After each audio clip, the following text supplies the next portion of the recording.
Kak Selma Mutiarahma adalah seorang mahasiswa yang berasal dari kota Ungaran, sebuah kota di Provinsi Jawa Tengah. Kak Selma lahir pada 8 September 1997 di kota Ungaran. Kak Selma menjadi mahasiswa di salah satu kampus terbaik di Indonesia, yaitu Universitas Diponegoro pada Prodi Teknologi Pangan. Sebagai seorang mahasiswa, Kak Selma tidak hanya memperoleh nilai yang baik, tapi juga aktif dalam kehidupan berorganisasi. Salah satunya dengan bergabung di Badan Eksekutif Mahasiswa di Fakultas Peternakan dan Pertanian Universitas Diponegoro. Selain aktif dalam berorganisasi, Kak Selma juga tidak melewatkan kesempatan baik yang didapatkannya, di antaranya dengan mengikuti kegiatan seperti PKL, KKN, dan program Exchange Student. Saat ini, Kak Selma telah selesai menempuh pendidikan S2-nya di Universitas Gadjah Mada. Mau tahu kisah selengkapnya? Saksikan sesi sharing bersama alumni kali ini. Assalamualaikum warahmatullahi wabarakatuh. Selamat siang. Perkenalkan, saya Yumna Sabarita Jawari. Di sini saya akan mengawali sharing bersama alumni kita kali ini yang bertemakan How Student Adapt in this Pandemic Era. Oh ya, ini kita udah kedatangan alumni nih, yaitu Kak Selma Mutiarahma, yang akan membagikan pengalaman dan sedikit tipsnya untuk kita semua. Kepada Kak Selma, boleh nih perkenalan terlebih dahulu. Halo, aku Selma, alumni Teknologi Pangan Undip, angkatan 2014. Aku baru aja menyelesaikan studi master di Ilmu dan Teknologi Pangan UGM. Oh ya, Kak Selma kan habis lulus ya dari S2.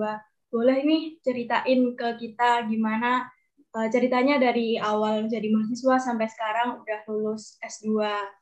Ya, jadi ceritanya dulu setelah menyelesaikan studi S1 di Undip dulu, aku berkesempatan kerja sebagai R&D di suatu perusahaan pangan yang cukup terkenal di Indonesia.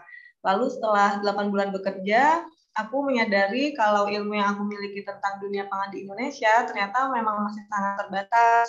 Lalu aku dengar kalau UGM menyediakan program studi master yang programnya bisa menunjang kebutuhanku. Jadi akhirnya aku putuskan untuk lanjut belajar lagi di sana dan akhirnya bisa lulus minggu lalu setelah 2 tahun belajar.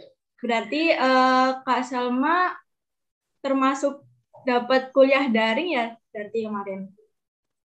Iya, aku kebetulan sempat mengalami kuliah offline selama 1,5 semester.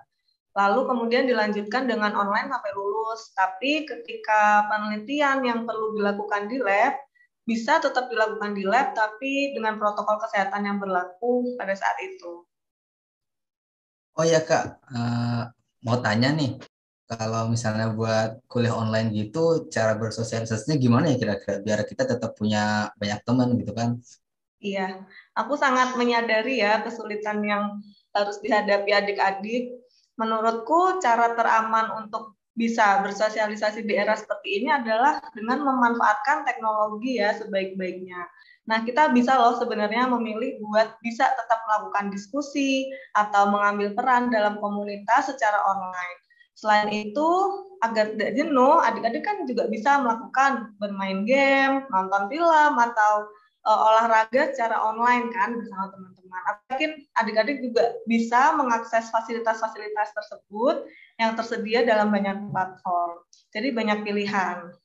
Aku mau tanya nih Kak, nah sekarang kan belajar itu online ya Kak. Bagaimana sih Kak cara yang belajar efektif di saat online seperti ini? Selama studi online, aku menentukan waktu produktif dan non-produktifku sendiri yang harus aku taati sendiri. Contohnya, aku berkomitmen untuk punya waktu produktif untuk kegiatan akademis dari jam 7 pagi sampai jam 4 sore.